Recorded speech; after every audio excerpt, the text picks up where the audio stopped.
Salam alaikum. Donc, toujours, c'est la leçon numéro 3, programme deuxième bac, sciences maths et sciences internationales, option française. Donc, comme je vous l'ai promis la vidéo précédente, je vais consacrer cette vidéo pour faire un rappel sur la réflexion de la lumière et la réfraction de la lumière. Bon, c'est important de savoir ces phénomènes, le phénomène de réflexion et la réfraction pour pouvoir suivre le cours sur la propagation d'une onde lumineuse. Donc tout d'abord pour la réflexion de la lumière. Donc la réflexion de la lumière, je vais insister sur l'essentiel, que ce soit pour la réflexion ou bien pour la réfraction. Donc on dispose d'un miroir plan. Donc vous savez tous ce que c'est qu'un miroir plan.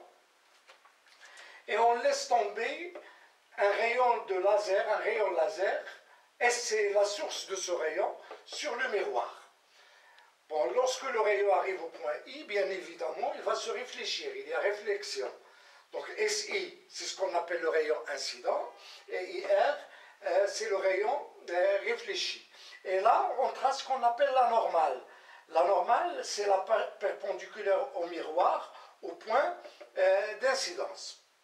Donc le rayon réfléchi semble parvenir du point S'. S', c'est une source virtuelle, wahmiya.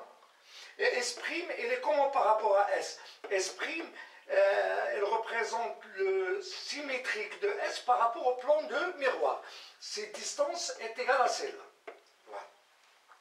Donc on a là le rayon incident, le rayon réfléchi et là la normale.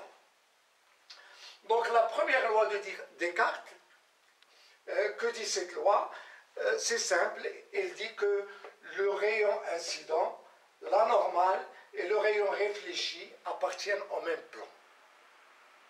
Voilà, donc le rayon incident, la normale, le rayon réfléchi appartiennent au même plan qu'on appelle le plan d'incidence. Le plan d'incidence, il est constitué du rayon incident et de la normale. Ça, c'est la première loi de Descartes. La deuxième loi de Descartes nous dit que cet angle, voilà, entre le rayon incident et la normale, qu'on appelle I, il s'appelle l'angle d'incidence. Et cet angle, entre la normale et le rayon réfléchi, qu'on appelle le rayon réfléchi, sont égaux. Voilà. La deuxième loi de Descartes, l'angle d'incidence est égal à l'angle de réflexion. Donc, rayon incident, rayon réfléchi, la normale. Ce rayon, la normale et le rayon réfléchi appartiennent au même plan. L'angle d'incidence est égal à l'angle de réflexion. Pour le phénomène de la réfraction, donc comme je vous l'ai dit, je vais insister sur l'essentiel.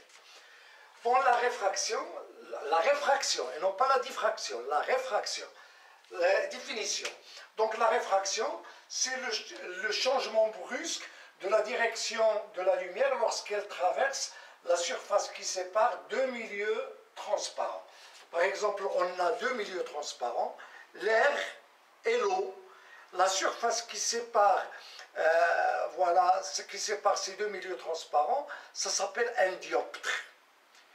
Et le phénomène de réfraction, c'est le changement brusque de direction de la lumière lorsqu'elle traverse ce dioptre, la surface qui sépare ces deux milieux transparents.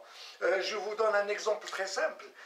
Si on place une règle dans l'eau, qu'est-ce qu'on constate? Voilà, dans l'air, elle a une direction, et dans l'eau, il a une autre direction, comme si la règle a été brisée. La règle, donc là, c'est exactement la même chose. Donc la réfraction, c'est le changement brusque de la direction de la lumière lorsqu'elle traverse la surface qui sépare deux milieux transparents, c'est ce qu'on appelle un dioptre.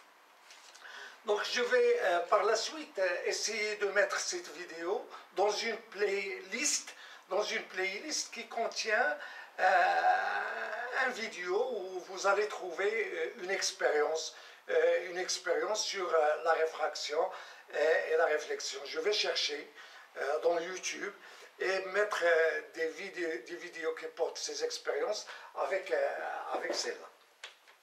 Pour en même temps voir le rappel et voir l'expérience.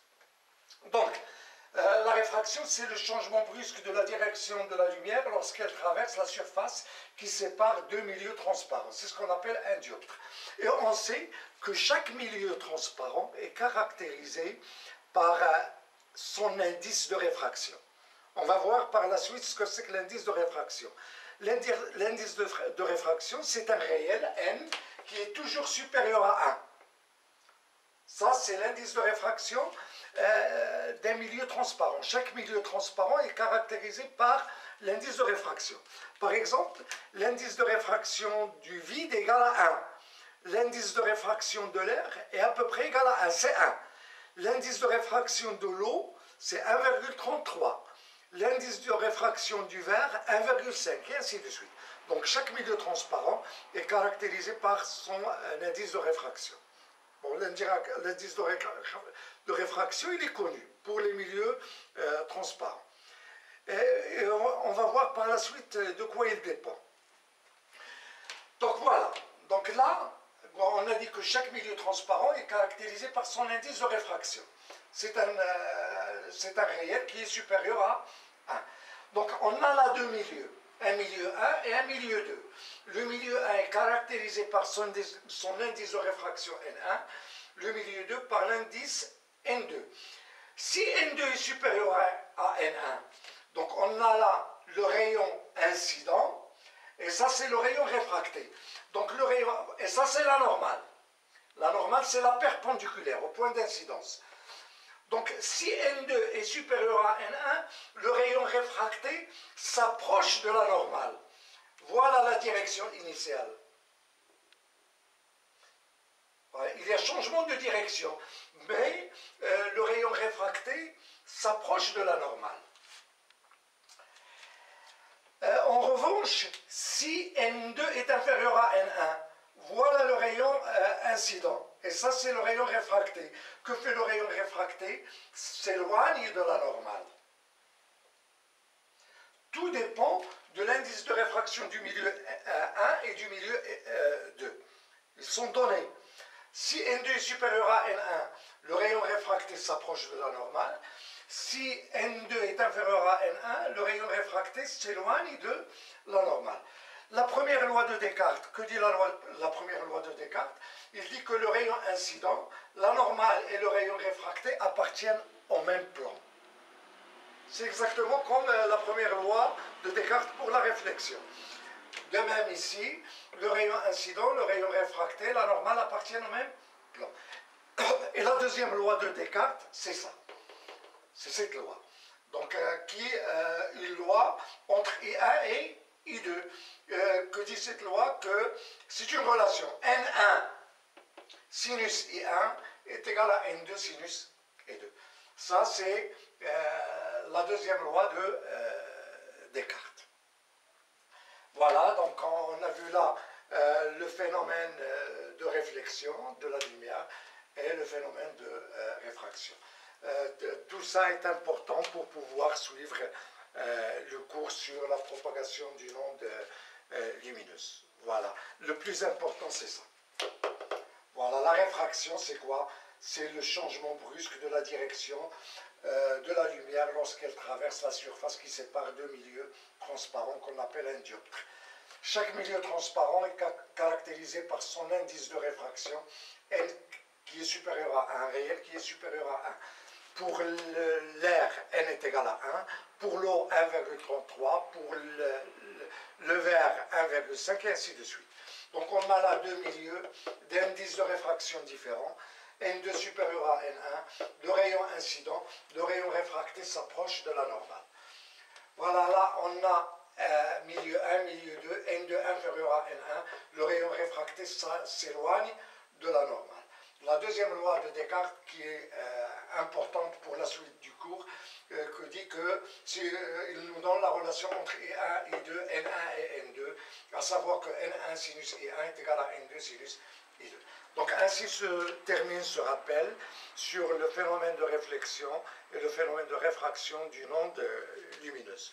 Donc enfin, si vous aimez cette vidéo, n'oubliez pas de faire j'aime et partager la vidéo et s'abonner à la chaîne.